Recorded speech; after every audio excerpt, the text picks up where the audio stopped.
Hello everyone. This is a topic of anatomy of regional anesthesia, especially for lower limb and renal surgery.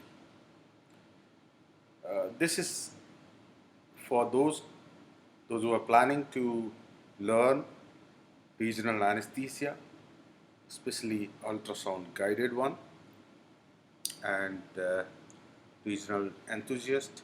There is something for everybody, including expert.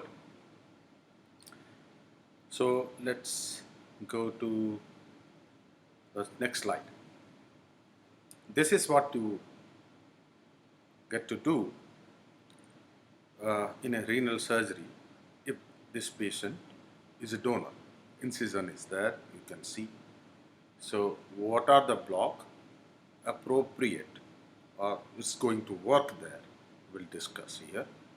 And this is the recipient of renal transplant surgery. And since the incision is near the inguinal area, so what would be the best block for this? So we know spinal and epidural, they worked for ages, and why we are diverting to other newer blocks. The issue with the renal surgery patient is they are not only on heparin and coagulation issues, so chances of getting the theoretical or practical, whatever, the risk of spinal hematoma or epidural hematoma is always there.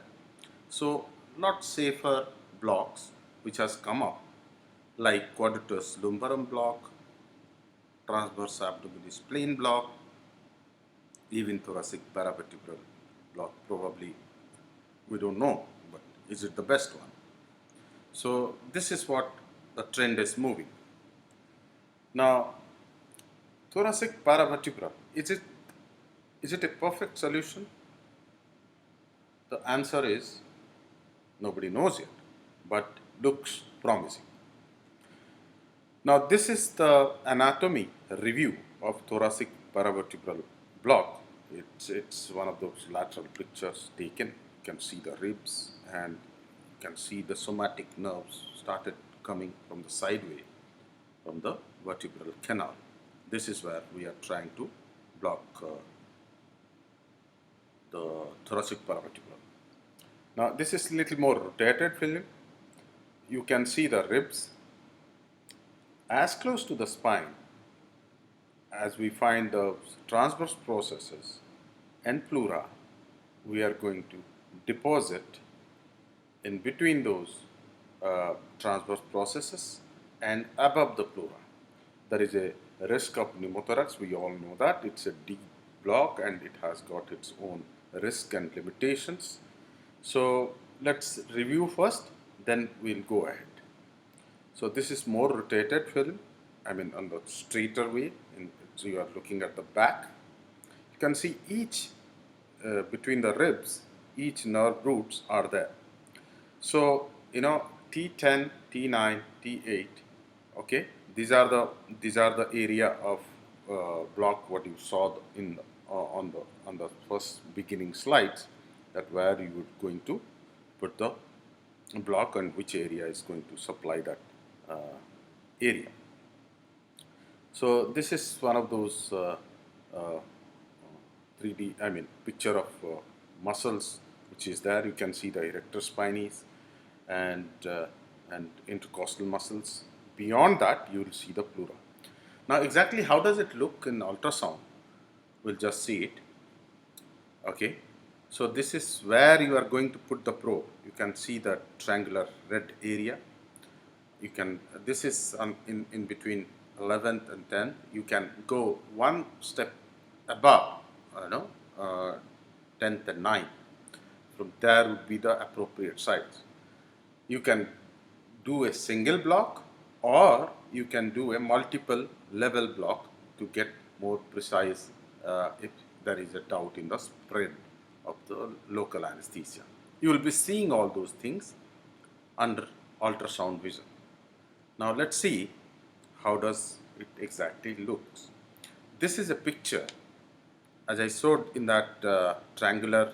This is first the lateral part of the rib away from the spine, 4 to 5 centimeter. You start scanning it. Now if you can see the depth of this picture or the ultrasound image is up to 4.4 centimeter on the right lower corner. All right. What are the structures you are seeing is probably the erector spine muscle up at the top of the screen. Let's move it. All right. Now what I am seeing is two impression of ribs. One rib round is and the other one is it's started coming. So what you are seeing is now two ribs. All right. So erector spinae muscles at the top. In between the ribs is the intercostal muscles. I'll bring my probe from lateral to medial. If you see, the depth is increasing now. So now I am in the even the rib, which is become the same rib will become transverse process by squarish appearance, and this is the area where I will give my block. I am close to the spine now. I can see the pleura, the pleural sliding, everybody knows. Now I came back again, you can see it's coming, I mean the depth is increasing and decreasing. When it is the deepest, there is the area, and the square is looking where it ends is the vertebral, I mean transverse process of vertebra. So at this place I am going to give my block. All right. So we'll take another thinner patient and see how does the transverse process looks. All right. So you see, this is a very thin patient, and you can see one rib here, other rib here, and you see the sliding pleura. All right. Just above the pleura, you have to bring your needle from one of those angle, and you have to deposit the local anesthesia, pressing this pleura down. All right. So all the time you have to look at your. We'll post a proper thoracic paravertebral block with vision in the next presentation. All right. So basically, in this static image, the brightest structure downmost is the pleura, which was sliding, and this is one part of the rib in the left side. On the other side, it's a complete rib-like structures is seen. Actually, I have gone deep.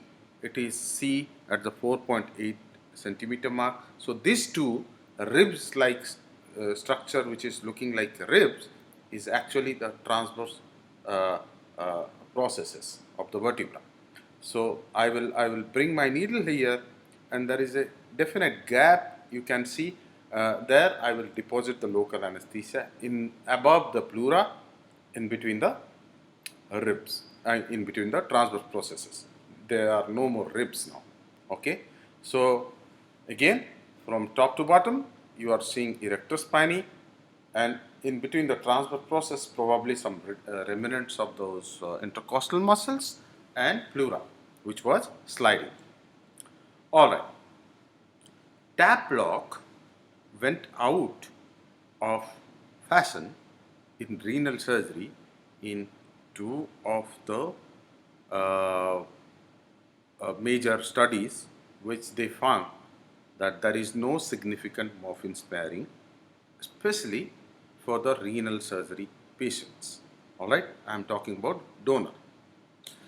All right, there is one more block called quadratus lumborum block. The video and there are 3 videos in our website. You can go to quadratus lumborum block in anesthesia section and review it. Just anatomical review. They are quadratus lumborum 1, 2 and 3. All are there. So you can review there. So this is what happening. What you are seeing is sacrospinatus or erector spinae muscles. This is the quadratus lumborum muscle close to the vertebral body. The quadratus lumborum muscles close to the where is it? Okay. So quadratus lumborum muscle, as you can see in the picture, and this is the latissimus dorsi. You are going to see all these three muscles during the block. Alright, so let's go to the next slide. So here you can see the quadratus lumborum 1, quadratus lumborum 2 and quadratus lumborum 3. All the three blocks where exactly to be deposited, you can see here. What is most important to note here is to see thoracolumbar fascia. There are anterior, middle and posterior. It is worth reviewing before doing a quadratus lumborum block. Why you need to know that? So here there is one more picture where you can see the quadratus lumborum muscles and psoas major muscles. In between them is the anterior thoracolumbar fascia, the anterior most, which is where it is most important that your needle has to come there and you deposit your drug there, and this is where the ultrasound guided quadratus lumborum block, one of those author has described. This should be the position, and this is how you are going to give the block. So we finished the quadratus lumborum, thoracic paravertebral, and bit of old spinal epidural, why you should not be doing that. Now, what are all those lower limb blocks or technique commonly done or you should learn? Now, most important of all this is the femoral block. Okay, a mid-thigh femoral, or some say is the adductor canal or saphenous nerve block. Obturator not commonly performed except for those people, those who are going for urinary bladder tube or BT surgery for obvious reasons. Sciatic nerve block is important. Popliteal is one of the most important block you should know, and popliteal nerve block in the popliteal crease, ankle block, lumbar plexus block and sacral plexus block. In due course of time, we will cover all these blocks one by one, but as this is a gross overview, let us see what we have in this presentation. So what are the, if I give you a chance, that what are the two most important blocks you should learn? They are femoral and popliteal sciatic. This is my opinion. Why these two?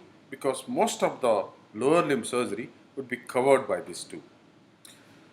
What are the most peculiar things about this block we'll discuss? Why most of the people, although femoral nerve is a very superficial nerve, struggle to see the needle and nerve during the block. Let us discuss femoral nerve block. So, little bit of anatomy. What you are seeing here, the thickest nerve is in the back side, and if you see the femur and follow the femur to the pubic bone, in between there is a thin looking nerve is femoral nerve. Actually, the femoral nerve is a flat ribbon like nerve which can be up to 2.5 centimeter. I mean, it can be up to 1.5 to 2.5 centimeter, they say. All right. But here in this anatomical depiction, it is little less. So you just see it here. I put the iliacus and psoas muscle here, and the nerve sitting over iliacus has to be femoral nerve. Actually, if you think rationally, the femoral nerve creates an in a gap, or it's its own impression over the iliacus muscle. If you see the iliacus muscle by on ultrasound, there will be in a notch sort of thing. It's easy to find out that if you are not able to find out the femoral nerve, this is one of the way you follow the top of the superficial or anterior surface of iliacus muscles. Then you see that suddenly there is a gap, and there is the femoral nerve. All right. So here the femoral nerve is more evident. Now, if you see the thickest muscle which is visible here is rectus femoris. Why I am talking about rectus femoris here? Sartorius is it's coming like a ribbon, and rectus femoris is next to it. It's a very thick muscle, powerful muscle, and if you follow the rectus femoris towards its origin, a thin nerve is lying and coming down. That is the lateral cutaneous nerve of thigh. It's leveled here, rectus femoris muscle and the lateral cutaneous nerve of thigh. So these are the two muscles you should know, and you have to identify very clearly the iliacus, sartorius, rectus femoris, and lateral to rectus femoris is tensor fasciae lata. Why I am taking these four muscles name? Because there is a disease called meralgia paresthetica. Everybody knows it now because of the tight pants and jeans of fashion which is coming. That this meralgia paresthetica has come up in a big way. Many patients, especially I have been getting a lot of requests for this lateral cutaneous nerve of thigh block, and those who are having neuralgic pain due to the whatever reasons, obesity they call obesity disease and tight pant disease or whatever. So this is also very important to know, the lateral cutaneous nerve of thigh. So we have femoral here and lateral cutaneous nerve of thigh in the same picture. Now let's go to the ultrasound. People think that femoral nerve is lateral to femoral artery. It is not true. It is not always close to the artery. If you see this patient's femoral nerve, the artery is not visible.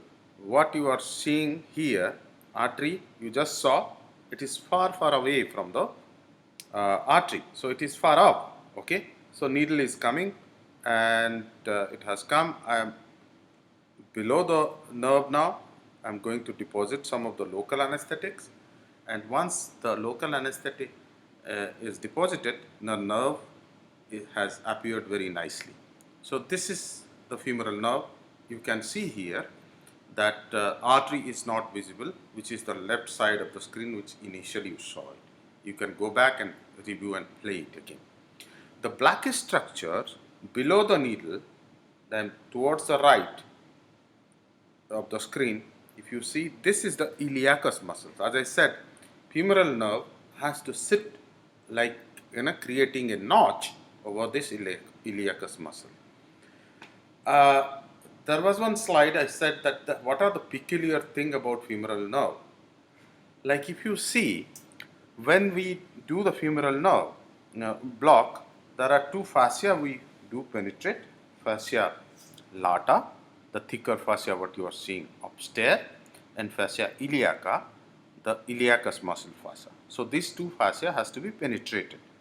Since these two fascia are very bright and needle also is bright, so unless you decrease your brightness of your screen or ultrasound setting, you are not going to see the needle. These are equi-bright, so that is the reason most of the time why you have difficulty seeing needle while doing a femoral block, being a very superficial block. So this is one of the reasons. Decrease the brightness, you will see the needle in a better way. Now this is another femoral block. You see the screen, the artery is close to the nerve, right? It's very close. So interpersonal, person variability is always there. The iliacus muscle is totally black here, so you are seeing the needle much better. But you can appreciate the needle is not very clearly visible because of those needle-like fascia which is there upstairs. So if you decrease the brightness, you might be able to see the needle better. So this is one more. Again, here artery is not on the screen. So I am going probably at the corner of the nerve. Alright. So what I am trying to show you is that there are two divisions of femoral nerve there. If you do a block properly, after some time, most of the cases, you can see these two. Can you see the femoral nerve dividing into two? Not exactly this, but I will show you in some of those block which I am going to post, if you give local anesthesia good amount above, the anterior division and posterior division, they separate out, and that is the nerve block which is going to last much longer. So let's go to sciatic nerve block. So little bit of anatomy. This is how it looks. So two structures has to be remember that below the sciatic nerve, the muscle here below it, if you are seeing from the back, the deepest muscle where we are talking about intertrochanteric or transtrochanteric or intertrochanteric level, you see that muscle, it's a strap-like muscle, it's called quadratus femoris. And the next slide which is covering is gluteus maximus. So what exactly you are having is that this is the nerve between gluteus maximus and quadratus femoris. At that level, we do the conventional at trochanter level sciatic nerve block. So the good thing about it is easy to identify is that muscle fiber of gluteus maximus and muscle fiber of quadratus femoris, they they are like in a opposite direction. So one, if it is appearing bright, one has to appear dark. This is what happening. In the middle of the screen, that is the sciatic nerve. Okay, just below the sciatic nerve, if you see carefully, this is a quadratus femoris muscle, and above it, it's a gluteus maximus. In between that, you can see the pulsation, that is the inferior gluteal artery. Okay, if you see carefully. So these two muscles are, the fibers are oppositely directed. So one has to appear lighter than the other. So and gluteus maximus, they say that there is fibrous bands are there, so they appear hyperechoic, and quadratus femoris is hypoechoic. So one is quadratus femoris always appears dark, and if you create that darkness with your angulation of probe, you can see the sciatic nerve easily. So this nerve is in between two muscles, gluteus maximus and quadratus femoris, and they have different architecture. So next is the popliteal sciatic. As I said, this is one of those most important block for the lower limb surgery, popliteal sciatic. So most of the time I do selective tibial. I will tell you why. So let's review the anatomy. This is how it looks. This is the popliteal fossa, and you see the artery and vein above the first, the deepest structure. In the ultrasound screen is the artery, and then comes the vein, and most of the time vein is not visible because of our ultrasound probe pressure, and top of the vein is the nerve. So they call it snowman above something, I mean whatever description they can give. So this is the anatomical description. Now if I move my probe little down from the popliteal crease, this is what I will get. So these two nerves, the smaller one is common peroneal and the bigger one is tibial. If I go up, it becomes sciatic. Now they are separate. Why selective tibial? The bigger one is tibial. I do always the tibial nerve block. I will tell you why. Okay, now it has become sciatic. These two, you can move your probe up and down. So two nerves separating in a different. You can see that. All right. So this is the popliteal sciatic. The two nerves. When we go up, it becomes sciatic. When we go down, it becomes two nerves, common peroneal and tibial. So this is a selective tibial nerve block which is being shown here. So you can see the common peroneal. It is separate and far away. I brought my needle down below, and now once I spread was satisfactory below, I'm trying to go above those, above the, okay, I'll try to go in the next few seconds probably.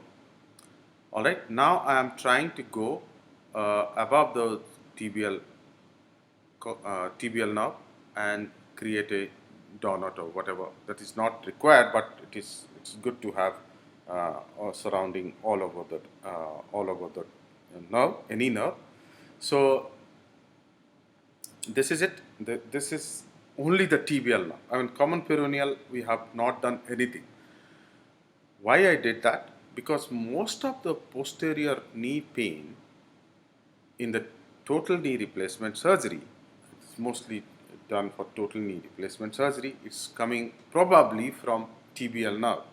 I have now never encountered a complaint of any pain in TKR surgery by doing selective tibial nerve block. With the advantage that since the patient's common peroneal nerve is not blocked, the patient will not have a foot drop. So he will not complain that his leg is completely numb, although he will remain pain free. So this is one of the advantage, that you do a selective tibial nerve block and you get away with your posterior knee pain. You do not do a foot drop, which is very uncomfortable for the patient. Thank you very much. This is it. This is what this is a complete, overview of those nerve block.